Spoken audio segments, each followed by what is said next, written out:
Мөнх соёл гişүн. За өглөөний мэнд бүгднгийнх нь энэ өдрийн амрыг альтгая. Тэгээд шууд нэгдүгээр асуулт бол эдийн засаг дахь төрийн оролцооны талаар асуумаар байна. Өчигдөрхөн би шинэхэн гарсан судалгааны үр дүн сонссон олон үзүүлэлт, олон асуудлуудыг ярьж олно. Хоёрхан үзүүлэлтийг дурдъя. Нэгдүгээрт нь олон улсад хэмжигддэг хэмжигдэхүүн, татврын орлого ба дотоодын нийт бүтээгдэхүүний харьцаа. Олон улсын түвшинд энэ нь 15-аас 20% байдаг бол Монгол улсын түвшинд энэ нь 34.2%-тай байна. За хоёрдугаар үзүүлэлт болохоор төрийн засгийн газрын зарлагыг дотоодын нийт бүтээгдэхүүнд харьцуулсан харьцаа. Олон улсын түвшинд энэ нь 25-аас 30%-тай байдаг бол Монгол улсад энэ нь 37.9%-тай байна. За энэ хоёрыг харахад л Монголд эдийн засаг дахь төрийн оролцоо өндөр байна. Энийг бизнесийнхаа аж ахуйн нэгжийн ч гэсэн маш их шүүмжилж ярьдаг. За энэ дээр ямар бодлого хэрэгжүүлэх чинь тодорхой хариулт авъя. За хоёрдугаар асуулт болохоор энэ ерөнхийд нь харахад бол энэ хүрэх зорилго те хэмжигдэхүйц байдлаасаа бол харьцангуй сайн ийм төлөвлөгөө гарсан байна. Гэхдээ яг агуулга ажлын цар хүрээний үед бас тодорхойгүй зүйлүүд их байна. За үүнтэй холбогдуулаад асуухад олон жил ярьсан нөө эдийн засгийг солонгоруулах. За сая ерөнхий сайд бас хэллээ штэ. Хэвтэх эмнэлгийн тоогцсон. Бидний бодлоор бол сүүлийн үед ялангуяа шүүмжлэгдэж байгаа эрүүл мэндийн даатгалын сан урьдчилан сэргийлэх чухал байна. Хүмүүсээ эрүүл мэндийн хувьд. Хоёрдугаарт нь болохоор илүү өвдсөн хойно нь хамгаалахаасаа илүү өвдгөөс сэргийлэх юм бодлого чухал байна гэд ярьсан. За түүнчлэн гэр бүлийг дэмжих бодлого. За нөө эрчим хүчний либералчлал энтертэй холбоотой яг тодорхой реформын шинжтэй ажлууд байна уу? Хэрхэн яаж хүрэх шийдлүүд нь байна уу? Ямар стратеги байна вэ гэдгийг асууя. Төсвийн ерөнхийлөн захирагчдын үед бид нар тухайн жилийн төсвийн тухай хуулийн хавсралт нэгээр хүрэх үр дүн зорилтод хүрэх түвшин тодорхойлдог шүү дээ. Гэтэл энэ 5 жилийн төлөвлөгөөнд тусгацсан байгаа нь үүнээс цааш тухайн жилийн төсвийн төсөлд орж ирэхгүй гэсэн үгүй энэ нь. Уг нь богино хугацаанд энийг төлөвлөд явал чухал юм болов уу гэсэн юм санал байгаа юм. За ийм тодорхой асуултууд асуучих. Баярлалаа. За ерөнхий сайд Цандар Шатар ерөнхий сайд хариулъя. За мөнх соёл гишүүний асуултанд хариулъя. Чухал асуулт байна. Ер нь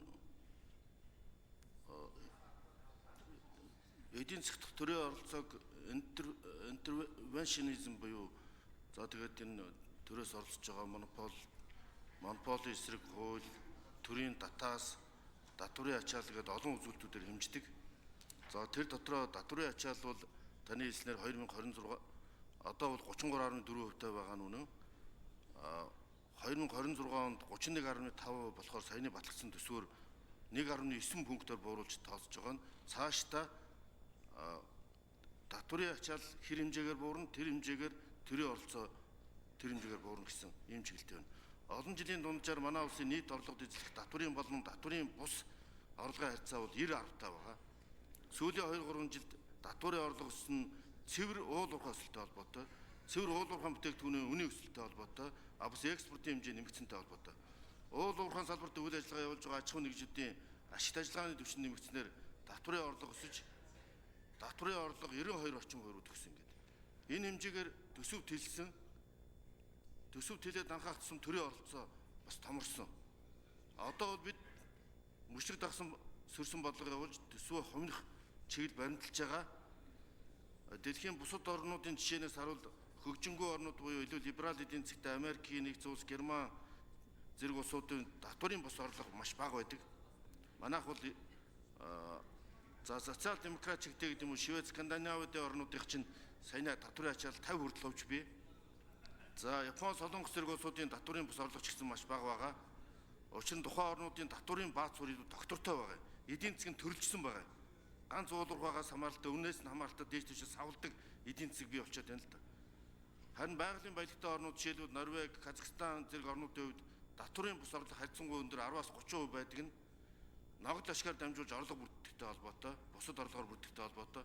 Ерөөсөө төрийн оролцооны хамгийн том элемент уул уурхай эдийн засаг, уул уурхайгаас хэд хамааралтай эдийн засаг болчиход сая бид энийгээ төрөлжүүлээ, солонгоруулээ таны хэлж байгаа энэ бодлого чинь татврын борлого, мөнгө зээлийн бодлогоор дэмжихгүй бол манайх импортын татварч төр хэд бага, дотоодын үйлдвэрлэл өрсөлдөх чадваргүй, төрөлжих боломжгүй, бусад улстай өрсөлдөх чадвартай болгож үндэсний үйлдвэрлэлээ боожуулж хөгжүүлэх шаардлагатай байна.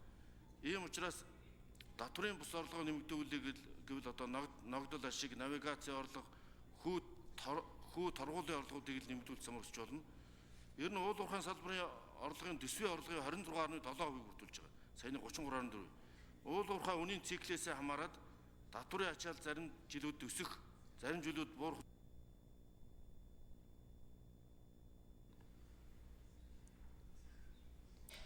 За мөнгө соёлын гишүүн тодруулъя. Болсон. За товчхон зүгээр базаад хэлчихэ да. Одоо иргэдийн итгэлийг нэмэгдүүлэх чиглэлд бас их зорж ажиллана гэж сая өөрөө танилцуулгахдаа хэлсэн. Энийг бол би маш чухал гэж боддог хувь хүн багаан нодлон л одоо чуулган анх эхлэхэд хэлжсэн үг. За хоёрдугаарт нь одоо хүмүүс үгэнд хууртгаа байсан гой үг, одоо гой ийм зураг, одоо график үйлдэл яг бодит гүйцэтгэл маш чухал байгаа. Тэрэн дээр сайн анхаарч ажиллаарай гэд одоо засгийн газрын бүх сайд нартаа анхааруулж хэлье л гэж бодож байна да. За ерхий сайд Зандар Чатар сайд 1 минут. За мөнгө соёлын гишүүний хэлж байгаа зүйлтэй санал нэг байна. Үг үйлдэл нэг байх ёстой. Ер нь тэгээд түрүүнийх гүйцэж хариулж амжсангүй ер нь товчхондоо хэлэхэд бид аж ахуй нэгжүүдийн зах зээлд нэвтрэхэд тулгардаг хамгийн том саад хоригуудыг арилгах замаар бизнес эрхлэх таатай орчныг бүрдүүлнэ гэж зорьсон.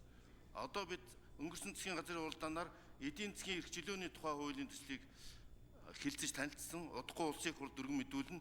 Энэ бол бизнес эрхлэх таатай орчныг бүрдүүлэх, зах зээлд төрийн оролцоог бууруулах, одоо хувийн хвшлээ илүү эрхчлөөтэй дарамт шалтгаалтаас ангид байлгах чиглэгдсэн эдийн засгийн эрхчлөөний хууль баялаг бүтээгчдийг дэмжих багц хуулийг өргөн барихаар ажиллаж байна.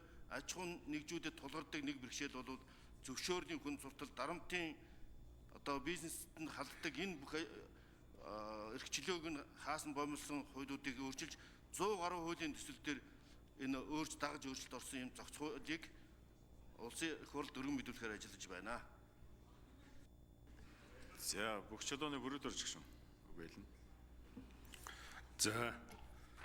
За тэгэхээр энэ 5 жилийн үндсэн төлөвлөгөө чинь